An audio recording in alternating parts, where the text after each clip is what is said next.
미국 셰프 닉 지오반니의 유튜브 영상 단 하나가 전 세계 수백만 명을 놀라게 했다. 한국의 학교 급식은 S급 에스타르로 평가되며 세계 최고 등급을 받았고 미국은 C 등급에 그쳤다. 소셜미디어에서는 미국 학부모들이 분노했다. 이게 정말 아이들에게 주는 음식이라고요? 단 한 편의 요리 영상이 전 세계적인 논쟁으로 번졌다. 교육, 사회적 공정성, 그리고 더 큰 질문. 어떻게 한국은 학교 급식을 국가적 자부심으로 만들 수 있었을까? 미국 유튜버 닉 지오반니가 7나라의 학교 급식을 비교한 영상을 올렸을 때 그는 아마 이 단순한 요리 영상이 교육, 문화, 그리고 인간이 양육을 어떻게 이해하는가에 대한 세계적 토론을 불러올 줄 몰랐을 것이다. 그의 순위표에서 미국은 C 등급 단순하고 생기 없다로 평가되었고 영국은 차가운 튀김으로 최하위를 차지했다. 반면 한국은 최상위 등급인 S 등급을 받았다. 이 격차는 단지 메뉴의 차이가 아니라 각 나라가 미래 세대의 식사에 어떤 가치를 두는가를 보여준다.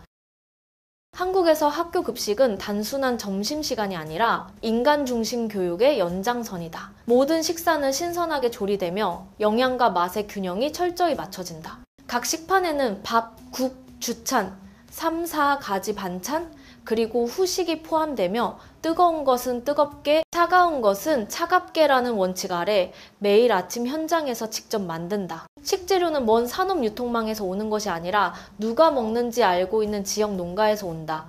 한국 정부는 교육부와 농림부를 통해 이 전 과정을 감독한다. 이는 단순한 위생관리가 아니라 깨끗한 음식과 노동 존중이라는 공동체 의식을 키우기 위한 것이다. 가장 큰 차이는 한국이 급식을 에너지 공급 서비스로 보지 않는다는 점이다. 급식은 교육의 일부다. 아이들은 교실 안에서만 배우지 않는다. 식판에서도 배운다. 음식의 배열, 먹는 예절, 나누기, 감사 인사. 이 식탁 위에서 소비 윤리와 공동체 정신이 자연스럽고 효율적으로 전해진다. 2025년 10월자 니케이 테크 리뷰에 따르면 서울, 부산, 인천의 여러 학교가 스타트업 누빌랩과 AWS 플랫폼과 협력하여 3차원 카메라를 이용한 인공지능 급식 분석 시스템을 도입하고 있다. 이 기술은 남은 음식의 양을 정확히 측정하고 학생 그룹별로 자동 조정된 식사량을 제시한다. 부산의 제로 웨이스트 AI 시범 프로젝트는 음식물 쓰레기를 평균 30% 줄였다. 이는 경제적 의미뿐 아니라 환경적 의미도 크다. 전 세계가 탄소 배출 감축과 지속 가능한 소비를 모색하는 가운데 매우 주목할 만한 결과다. 국가적 차원에서 보면 2019년 세계경제포럼에 따르면 한국은 현재 음식물 쓰레기의 90~50%를 재활용하고 있다. 이 수치는 관리 능력뿐 아니라 학교에서부터 심어진 문화적 의식의 결과이기도 하다. 국민이 첫 급식 식판부터 분리배출 습관을 들이지 않았다면 높은 재활용률은 불가능했을 것이다. 바로 이것이 이 시스템이 세계적 모범 사례로 평가받는 이유다. 그러나 더 깊이 들여다보면 이 이야기는 단순한 기술의 문제가 아니다. 이것은 사회 운영 철학의 문제이다. 한국에서 기술은 인간을 대체하는 수단이 아니라 시스템을 더 인간적이고 정밀하게 만드는 도구로 여겨진다. 그 목표는 학생을 감시하는 것이 아니라 식습관을 이해하고 낭비의 원인을 파악하여 절약과 감사의 의식을 키우는 것이다. 이 접근법은 기술이 올바르게 쓰일 때 도덕 교육의 일부가 될 수 있음을 보여준다. 이 발전은 동시에 중요한 질문을 던진다. 식사가 데이터로 측정될 때 인간은 그 안에 감정을 잃게 되는 밥 한 숟가락, 남은 고기 조각까지 인공지능의 분석 정보가 될 때 우리는 식사를 차가운 통계표로 만들어버리는 것은 아닐까? 이것은 기술에 대한 거부가 아니라 기술의 의미를 인간 중심으로 되새기자는 경고다. 보다 넓은 시각에서 한국은 전통과 현대, 음식과 교육, 기술이 교차하는 독창적 모델을 세계에 제시하고 있다. 가족 식사의 정성과 스마트 AI의 효율이 한데 어우러진 시스템 말이다. 결국 음식, 교육, 기술을 융합한 한국의 성공은 모든 나라에 해당되는 해답은 아닐지라도 하나의 단순한 진리를 일깨운다. 좋은 식사는 몸만 키우지 않는다. 마음을 기른다. 그리고 때로는 한 사회의 발전이 고층 빌딩이나 GDP 수치가 아니라 그 사회가 다음 세대에게 매일 점심시간에 어떤 식사를 주는가에서 드러난다.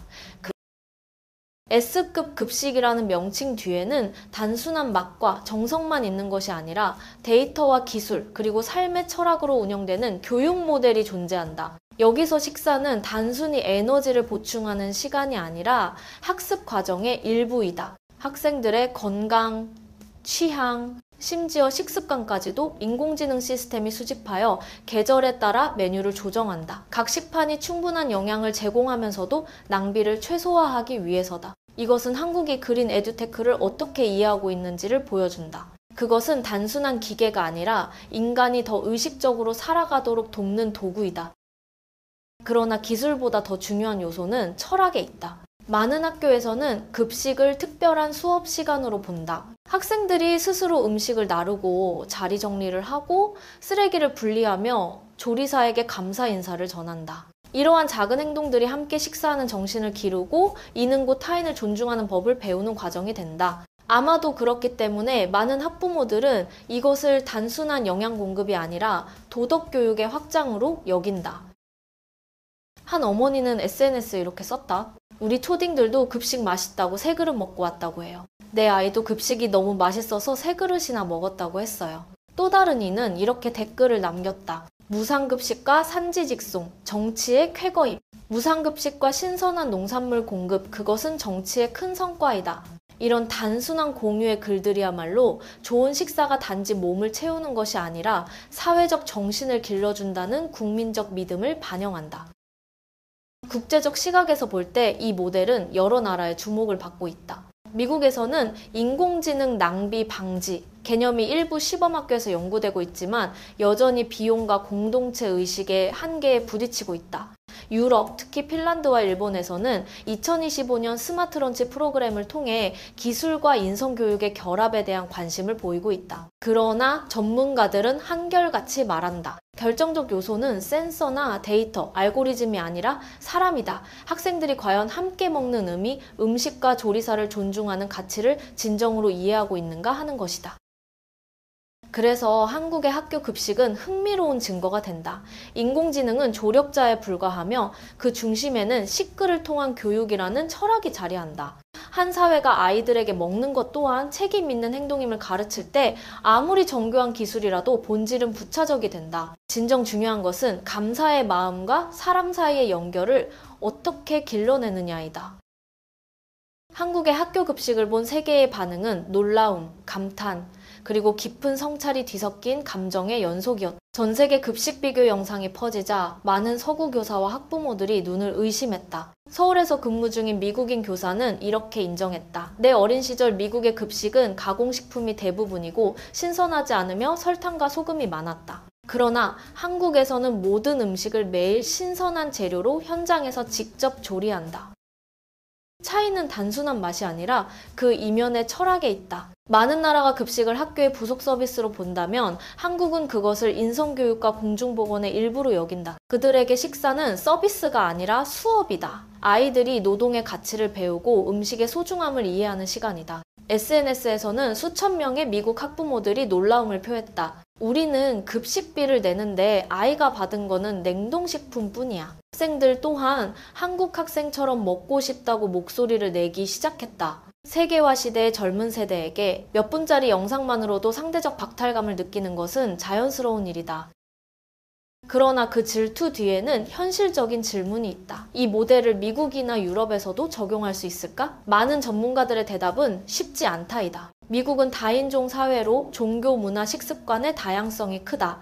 채식주의, 할랄 식단, 땅콩 알레르기 등 각 커뮤니티의 요구가 다르기 때문이다. 그래서 하나의 국가 급식을 설계하는 것은 거의 불가능하다. 어느 네티즌의 댓글이 그 우려를 잘 드러낸다. 힌두교도 무슬림, 채식인, 알레르기 환자, 먹을 수 없는 것이 너무 많다. 미국에서는 작은 실수 하나로도 소송, 해고, 파산까지 이어질 수 있다. 한국은 종교적 제약과 알레르기가 적어 시스템이 훨씬 원활히 작동한다. 또 다른 문제는 인건비와 물류 비용이다. 한국 학교에는 전담 조리사가 상주하며 매일 현지에서 조리하지만 미국은 대부분 냉동식품을 납품받아 예산을 절감한다. 미국 인건비로 한국식 급식을 하면 예산이 천정부지로 오를 거야. 트럼프라도 절대 승인 안 할 걸. 경제 시스템의 차이로 인해 정책적 예산 개혁 없이는 이런 모델의 복제가 거의 불가능하다. 일부 시청자들은 이 문제를 미디어 관점에서 본다. 그들은 영상 속 일본 급식이 현실보다 아름답게 편집되었다고 지적한다. 영상 속 일본 급식은 실제보다 두세 배 많아 보인다. 이는 SNS가 시각적 인상을 과장할 수 있음을 상기시킨다. 사람들은 이상과 현실의 경계를 종종 혼동한다. 유럽에서도 반응은 다양하다. 프랑스, 스웨덴, 독일의 시청자들은 자국의 급식 점수가 기대보다 낮은 것에 놀랐지만 인력비와 예산 압박 속에서 품질을 균일하게 유지하기는 어렵다고 인정한다. 각 국은 역량, 비용, 운영 가능성 사이에 균형점을 찾아야 한다. 주목할 점은 단순한 비교를 넘어 많은 이들이 질문하기 시작했다는 것이다. 왜 같은 선진국인데 식사에 대한 철학이 이렇게 다를까? 한국은 단지 음식을 잘 만드는 나라가 아니다. 급식을 공교육의 일부이자 식당에서 배우는 국가 정체성으로 본다. 한 사회가 학교 급식을 미래 세대에 대한 투자로 본다면 그것을 조직하고 감독하며 지켜내는 방식 또한 전혀 다르다. 결국 미국과 유럽의 반응은 놀라움을 넘어 현대 교육의 사고방식 속 공백을 드러낸다. 식사와 건강, 문화가 여전히 분리되어 있다는 사실을 말이다. 그래서 한국의 이야기는 단순한 영감이 아니라 세계가 스스로에게 던지는 질문이 된다. 삶의 질은 어쩌면 한 끼 식판에서 시작될지도 모른다. 인간이 음식을 통해 존중과 나눔, 감사의 마음을 배우는 그 자리에서 말이다. 한국의 학교 급식을 깊이 들여다보면 그것은 단순한 음식이나 영양의 이야기가 아니라 교육, 의료, 평등이 하나의 식판 안에 녹아든 사회 모델의 거울이다. 이것은 단순한 식사가 아니라 정교하게 설계된 국가 정책이며 작은 것 하나에도 정성을 다한다는 철학을 반영한다. 조리사에서 학생까지, 재료 선택에서 식사 후 감사 인사에 이르기까지. 그 안에서 음식은 교육과 분리되지 않고 영양은 인격과 분리되지 않는다. 바로 이러한 점이 K런치를 단순한 급식 모델이 아니라 특별한 문화적 상징으로 만든다. 미국이나 유럽 혹은 다른 지역의 학생들이 한국을 바라볼 때 그들이 보는 것은 단순한 맛있는 음식이 아니라 한 사회의 가치 체계이다. 인간을 첫 끼 식사부터 존중하는 사회. 한국은 먹는다는 개념을 배운다로 바꾸었다. 존중을 배우고 노동을 배우며 공동체 안에서 책임있게 사는 법을 배운다. 그것이 바로 K런치가 국가 문화의 일부가 된 이유이며 어떤 문화유산에도 뒤지지 않는 자부심이다. 그러나 그 S급 수준을 유지하는 것은 결코 쉽지 않다. 완벽해 보이는 식판 뒤에는 수많은 보이지 않는 노동자들의 노력이 숨어 있다. 조리사, 청소원, 식자재 운반인 등 시스템을 지탱하지만 가장 큰 부담을 짊어진 사람들이다. 그들은 이 시스템의 기초이자 동시에 가장 큰 압력을 받는 존재들이다. 질문은 이렇다. 그들이 안정적이고 지속 가능한 삶을 보장받지 못한다면 사회는 과연 완벽한 급식을 계속 유지할 수 있을까? 한국은 지금 어려운 과제 앞에 서 있다. 높은 품질 기준을 지키되 그 헌신이 짐이 되지 않도록 하는 방법을 찾아야 한다. 국제적 차원에서 보면은 한국의 교훈은 보편적 의미를 지닌다. 많은 나라가 K런치 모델을 부러워하거나 모방하고 싶어 하지만 그 철학을 이해하지 못한 채 형식만 복제한다면 실패로 끝날 것이다. K런치의 진정한 가치는 메뉴나 조리 기술에 있는 것이 아니라 사고방식에 있다. 급식을 시민교육의 일부, 어린 시절부터 공동체 의식을 기르는 공간으로 보는 사고방식이다. 각 나라는 자신만의 길을 찾아야 한다. 한국처럼 먹는 것이 아니라 한국처럼 생각하는 법을 배우는 것이다. 인간을 중심에 두고 가장 작은 일에서부터 시작하는 것. 훌륭한 교육 모델은 돈이나 기술만으로는 완성되지 않는다. 그것은 작은 친절이라도 세대를 키운다는 믿음 위에 세워져야 한다. 아마도 바로 그것이 K런치를 특별하게 만드는 양념일 것이다. 현대사회에서는 거의 모든 것이 복제 가능하지만 오직 정신만은 복제할 수 없다. 진심으로 요리하는 사람들의 마음, 그리고 식사를 만드는 사람을 존중하는 것이 곧 자신의 미래를 존중하는 일임을 아는 사회의 정신 말이다. 그렇다면 당신은 어떻게 생각하는가? 만약 당신의 나라에서 학교 급식을 다시 설계할 수 있다면 더 중요한 것은 음식의 레시피일까? 아니면 그 식판 뒤의 철학일까? 당신의 생각과 경험을 댓글로 나눠주세요. 우리는 언제나 당신의 목소리에 귀 기울입니다. 끝까지 시청해주셔서 감사합니다. 다음 주제에서 다시 만나요.